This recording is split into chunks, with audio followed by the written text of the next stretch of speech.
देग्लाय 53थि लोक्षि फुजा सिसुपानीनि तेलिसालाव जानाय गलाघाट जिल्लानि बियो सानब्रैनि हाबाफारिजों जानानै थांबाय। जोङो बे थांनाय सानथामाव जोङो नुदों रायजोनि खोब होंगो दोंगो, रायजोआ खोब मोजाङै गोसो होनानै आब्रुथियै देग्लायनि लोक्षि फुजायाव फैनानै बाहागो लानायखौ जों नुनो मोनदों।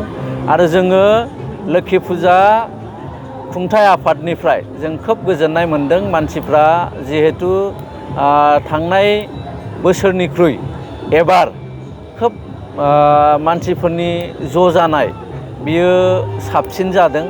आरो मानसिफोरनि जि जोंखौ मदद होनाय, बे मदद होनाया एसे बारानिफ्राय बारा जाबोनायखौ जोङो नुदों।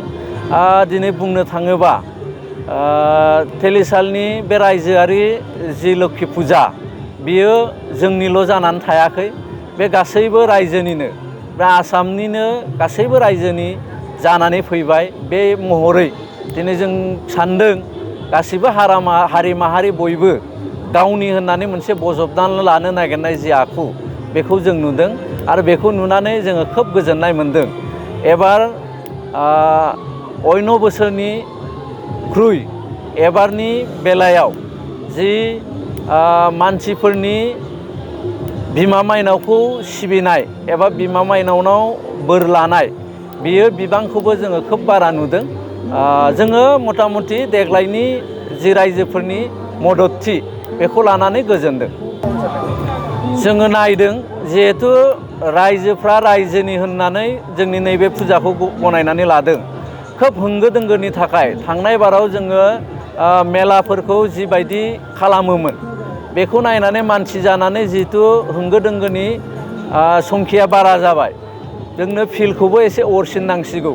बिनि थाखायनो जों एबार मोनसे मेजारखौ लादों जे बे फुजाखौ एसे खाथि खाला फिल्डखौ जिखिनिया बाहायजायै जायगा दङ बेफोरखौ थिग थाक खालामनानै फैनाय बोसोराव बेसिमहालागै फुवारनो हायो नामा, बेनि मोनसे मिजिं जों लादों, बेखौ खालामनो नागिरदों। बेनिफ्राय जोंहा मोनसे कमिटिनि आसा जे तेलिसालाव थानाय नैबे जि फुजाथिलि लोक्षि मन्दिर, हाबदान जि लोक्षि मन्दिर, बे लोक्षि मन्दिरखौ आबुङै लुफुंनानै बेयाव मोनसे पार्मानेन्ट लोक्षिनि मुसुखा फज'नानै पार्मानेन्ट लोक्षि मन्दिर जि गायसननाय, बे गायसननायनि हाबाफारि फारसे सिगांनो होननानै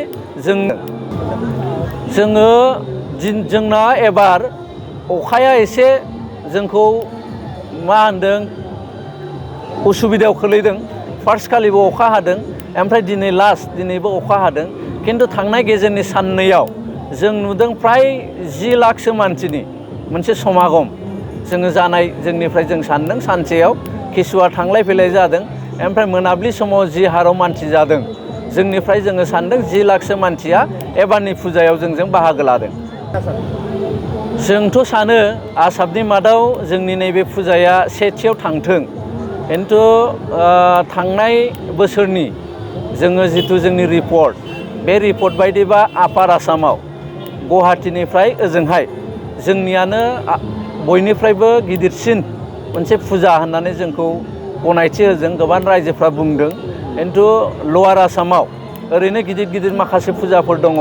मख'नो गोनांनि मादाव जेरै बिजिनीनि जि लोक्षि फुजा, बियो गिदिरसिन होननानै, जोंनिफ्रायबो देरसिन होननानै जों खोनाबाय थादों।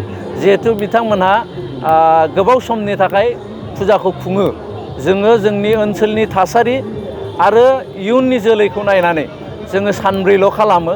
खिन्थु बिजिनीफोर बायदियाव सप्तासेनिफ्राय 10 दिनसिम बिथांमोनहा खुंनायखौ जोङो मोनथिगौ। खिन्थु जोंनि कमिटिया जों सान्दों जे जों सानब्रैनिफ्राय जोङो बांहोआ।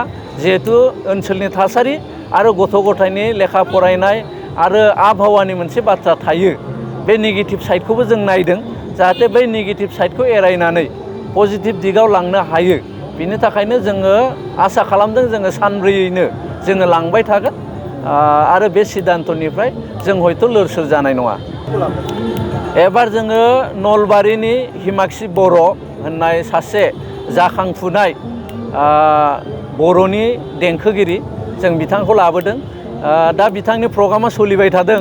जोङो नायदों खोब गोजौ थाखोनि, गोजौ मानदान्दानि सासे देंखोगिरि।